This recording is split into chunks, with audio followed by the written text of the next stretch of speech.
Hey friends, Miss Tomkins here. I teach second grade at Guild Elementary, and I get to read Chapter 3 of Stuart Little, Washing Up. Stuart was an early riser.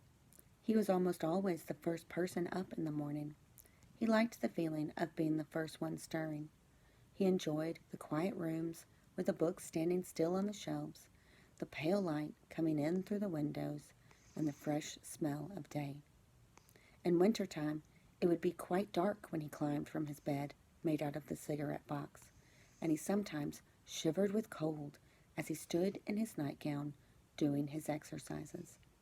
Stuart touched his toes 10 times every morning to keep himself in good condition. He had seen his brother George do it, and George had explained that it kept the stomach muscles firm and was a fine abdominal thing to do. After exercising, Stuart would slip on his handsome wool wrapper, tie the cord tightly around his waist, and start for the bathroom, creeping silently through the long, dark hall, past his mother's and father's room, past the hall closet where the carpet sweeper was kept, past George's room, and along by the head of the stairs till he got to the bathroom. Of course, the bathroom would be dark too, but Stuart's father had thoughtfully tied a long string to the pull chain of the light. The string reached clear to the floor. By grasping it as high up as he could and throwing his whole weight on it, Stuart was able to turn on the light.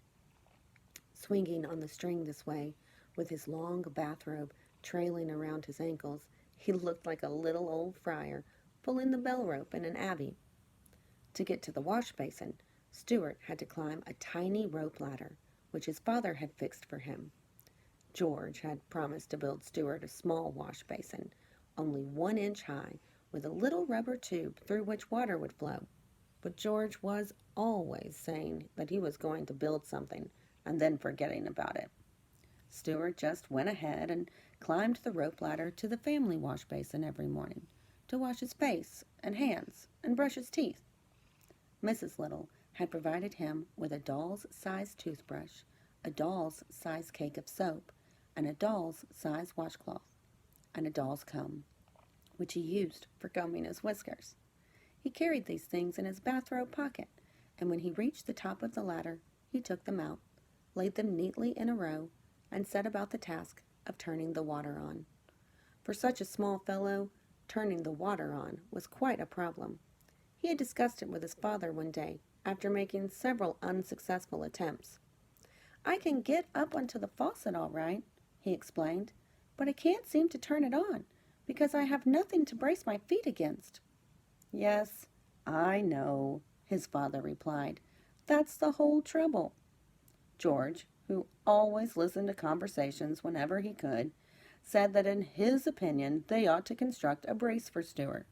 And with that, he got out some boards, a saw, a hammer, a screwdriver, a bradawl, and some nails, and started to make a terrific fuss in the bathroom, building what he said was going to be a brace for Stuart.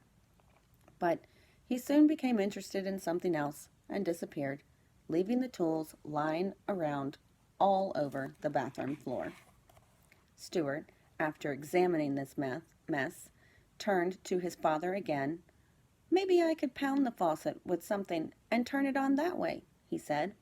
So Stuart's father provided him with a very small, light hammer made of wood, and Stuart found that by swinging it 3 times around his head and letting it come down with a crash against the handle of the faucet, he could start a thin stream of water, enough to brush his teeth in anyway, and moisten his washcloth.